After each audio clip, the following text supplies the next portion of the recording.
लकड़ बग्गा अगर किसी भी एनिमल को या इवन कि ह्यूमन बोन्स हैं, अगर वो इसको बाइट करता है तो वो उसकी बोन्स को बिल्कुल ही क्रश कर देता है। ओहो। वाइल्ड लाइफ में बेशुमार रिसर्चेज हो रही हैं, बेशुमार वाइल्ड लाइफ मौजूद हैं। आपने हाइना यानी कि लकड़ बग्गे का इंतखाब क्यों किया? मेरी जब बीएस चल रही थी, मतलब मेरी बेसिकली बीएस ज़ूलॉजी थी, तो उसमें हमारा एक सब्जेक्ट था वाइल्ड लाइफ का। तो वाइल्ड लाइफ में आगे बहुत सारी स्पीशीज हैं, लाइक फॉक्सेस हैं, जैकल्स हैं, लेकिन मुझे था कि मुझे ना कुछ यूनिक काम करना है। हाँ। ऐसा काम कि जो आज तक कभी किसी ने ना किया हो। बिल्कुल। तो मैंने उसमें जो है वो हाइना पे काम करना था। मैंने हाइना को चूज किया, उसके बारे में रीड किया कि इस पे पहले काम हुआ है या नहीं हुआ। उसके बाद मैंने इस स्पीशी को सिलेक्ट किया कि मुझे इस पे काम करना चाहिए, क्योंकि पाकिस्तान में अभी तक इस पे काम बिल्कुल भी नहीं हुआ। पाकिस्तान में आज तक हाइना के ऊपर काम ही नहीं हुआ? नहीं, बिल्कुल भी काम नहीं हुआ उस पर। तो आपने हाइना को चूज इसलिए किया कि इस पर काम नहीं हुआ? तो बिल्कुल इस पे मुझे जरी सी बात है, आपकी ये तहकीक कहाँ तक पहुंची है और इस तहकीक का फायदा क्या होगा?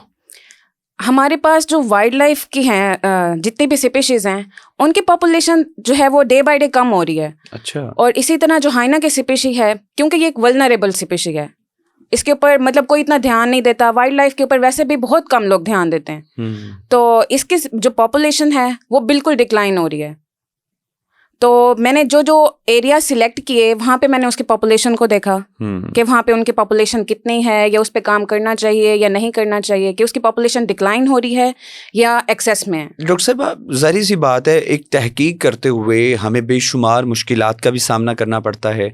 आप ये बताइएगा कि जब आप हाइना या यानी कि लकड़ बग्गे के ऊपर रिसर्च कर रहे थे, आप किन किन इलाकों में गए और आपको किन किन मुश्किलात का सामना करना पड़ा? सबसे पहले तो जब मैंने स्टार्ट करनी थी ये रिसर्च, तो मैंने अपने जो है वो चेयरमैन और अपने डीन्स और इन सब से पूछा, उनसे परमिशन ली कि सर मैंने ये स्पीशी सिलेक्ट करनी है और मैंने इस पे काम करना है। तो उन्होंने मुझे अपने ऑफिस में बुलाया स्पेशली कि आप आएँ, हम इस पे डिस्कस करते हैं, और अगर आपको सही लगेगा, सूटेबल होगा, तो आप इस पे ज़रूर काम करेंगे। और सर ने मुझे बोला कि नहीं, आप नहीं कर सकते, आप लड़की हैं। अच्छा। तो आप ये काम बिल्कुल नहीं कर सकते। मैंने कहा सर लड़की हूं तो क्या हुआ, मुझे तो ये काम करना है, क्योंकि मैं फुली प्रिपेयर थी कि मुझे इस चीज़ पे काम करना है, क्योंकि इस पे नहीं हुआ। हमेशा से, मतलब बचपन से ही मेरी यही रही है कि मैंने कुछ यूनिक करना है। तो मुझे बहुत हर्डल्स हुई, मैंने बहुत कॉन्टेक्ट्स किए, लेकिन मुझे अपने टीचर से वहाँ से सबसे परमिशन मिल गई। तो जब मैंने अपनी रिसर्च स्टार्ट की, वहाँ पे मुझे बहुत हर्डल्स हुई। क्या क्या हर्डल्स का, किन किन हर्डल्स का सामना था? सबसे पहले तो वो मुझे अलाउ ही नहीं करते थे। आपने बताया कि सबसे पहले तो ये बताएं कि आपने जब ये हाइना की रिसर्च स्टार्ट करनी थी, आपने किस इलाके का इंतखाब किया और उसकी क्या वजह थी? सेकेंडली आप ये भी बताइएगा कि हर्डल्स क्या क्या थी और इलाके में क्यों नहीं जाने दिया जा रहा था? इसकी स्पीशी जो है, अब ये आपने मुझे डिटेल्स में बताना है ताकि सबको पता चल सके कि हाइना की रिसर्च के लिए इलाका किस तरह सेलेक्ट करना है, कहाँ पर ये स्पीशीज पाए जाते हैं, और उन इलाका जात में जाने के लिए आपको किन किन हर्डल्स का सामना करना पड़ता है। इसकी जो स्पीशी है वो कुछ स्पेसिफिक एरियाज में है। लाइक उसकी स्पीशी थी डेरा इस्माइल खान के एरियाज में, डेरा गाजी खान के एरिया में। मतलब डेरा गाजी खान में वहाँ का जो एरिया था को सुलेमान रेंज का, वहाँ पे राजनपुर के एरिया में, और थर के एरिया में सिंध में, और बलोचिस्तान में। अच्छा जी। तो आपने कौन सा एरिया सेलेक्ट किया? मैंने डेरा इस्माइल खान का। अच्छा। क्योंकि मुझे सिलेक्ट करना था बलोचिस्तान का, क्योंकि बलोचिस्तान में जो है वो हाइना की स्पीशी मैक्सिमम है। तो मैंने वहाँ पे मतलब बेसिकली अपनी रिसर्च करनी थी, लेकिन जब मैंने वहाँ पे कांटेक्ट किया, उन्होंने मुझे बिल्कुल अलाउ नहीं किया। अच्छा। कि आप लड़की हैं, आप उस एरिया में नहीं जा सकते हैं, आप फील्ड वर्क नहीं कर सकते हैं। मतलब वो एक तो हाइना बहुत ही डेंजरस स्पीशी है, मतलब इतनी डेंजरस है कि लायंस भी उससे डरते हैं। तो वहाँ पे तो मुझे बिल्कुल भी अलाउ नहीं किया गया। लेकिन जो डेरा इस्माइल खान के वहाँ के मैंने फॉरेस्ट डिपार्टमेंट से कांटेक्ट किया, उन्होंने मुझे बहुत ही मतलब फैसिलिटेट किया, बहुत ही अच्छे थे, बहुत ही पोलाइट थे, और मतलब उनके साथ काम करके अच्छा लगा मुझे। आपने बताया कि हाइना बहुत ख़तरनाक है, कितना ख़तरनाक है? क्या आम लोग भी यानी कि हमने देखा काफ़ी लोग जिनका ये शोबा तो नहीं है, लेकिन वो शौक़ रखते हैं रिसर्च करने का वाइल्ड लाइफ के ऊपर, तो वो अगर हाइना के ऊपर रिसर्च करते हैं तो कितना ख़तरनाक है और किन चीज़ों का ख्याल रखना चाहिए? हाइना बहुत ही ख़तरनाक है, बहुत ज़्यादा। मतलब वो इतना है कि अगर वो किसी भी एनिमल को वो बाइट करता है तो इवन कि वो उसकी बोन्स तक को भी तोड़ देता है। लगड़बग्गा अगर किसी भी एनिमल को या इवन कि ह्यूमन बोन्स हैं, अगर वो इसको बाइट करता है तो वो उसकी मतलब बोन्स को बिल्कुल ही वो क्रश कर देता है। ओहो, इतना उसकी खतरनाक। जी।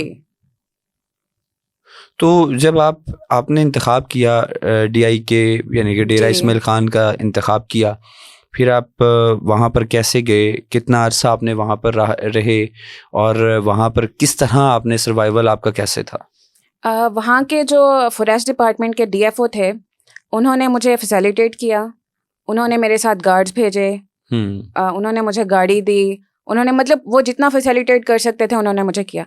वहाँ की जो है सबसे अच्छी बात यह है कि उन्होंने कम्युनिटीज़ बनाई हुई हैं। अच्छा। कि हर एनिमल के लिहाज से उन्होंने कम्युनिटीज़ डिवाइड की हुई हैं।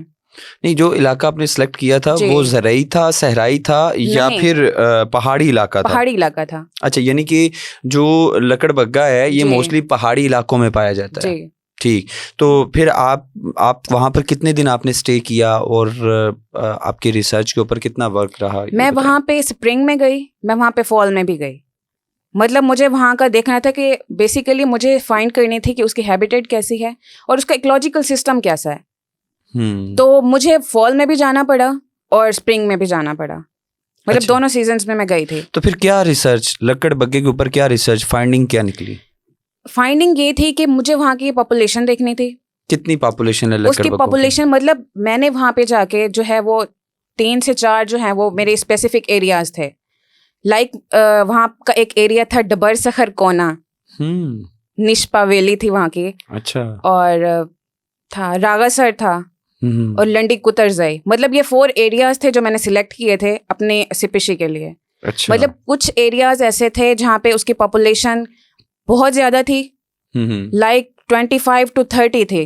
और कुछ एरियाज थे वहाँ पे मतलब वो पहले रह चुका था उसके, क्योंकि फुटप्रिंट्स थे, और बाकी एरियाज में मतलब कम पॉपुलेशन थे उसके। तो मुझे ये बताएं कि ज़ाहिर सी बात है डीआई के डेरा इस्माइल खान का जब नाम आता है तो लोग बड़ा डरते हैं। बलूचिस्तान का इलाका है, वहाँ पर तालिबान भी मौजूद होते हैं, या फिर उस इलाके में खुसूसन ख़वातीन, मेल्स तो मेल्स हैं, फीमेल्स के लिए तो इट्स सो डिफ़िकल्ट, बहुत मुश्किल था। तो वहाँ पर क्या वाकई ये बलूचिस्तान के हवाले से जो चहम गोइयाँ हैं या क्या सराइयाँ हैं ये हकाइक पर मबनी हैं? नहीं, ऐसा बिल्कुल भी नहीं है। वहाँ के लोग इतने अच्छे हैं, मतलब उनको जब पता चला कि मैं पंजाब से आई हूँ, उन्होंने मुझे इतनी रिस्पेक्ट दी कि पंजाब से एक लड़की आई है। अच्छा। उन्होंने मुझे बहुत ज़्यादा, मतलब मैं बिल्कुल भी एक्सपेक्ट नहीं कर रही थी कि मुझे वो लोग एक्सेप्ट करते हैं या नहीं करते, लेकिन उन्होंने मुझे बहुत ज़्यादा इज्जत दी। इवन कि मैंने उन लोगों के साथ स्टे किया है। अच्छा। बिल्कुल वहीं पे उन्हीं के एरियाज में।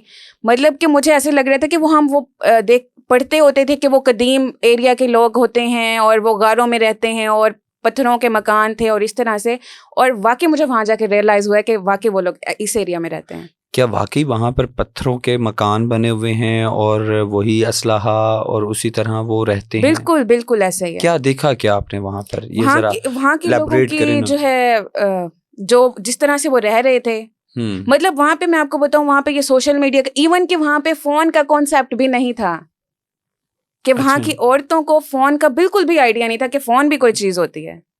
मतलब इतना एडवांस दौर है, तो वहाँ पे फोन का बिल्कुल कॉन्सेप्ट नहीं था।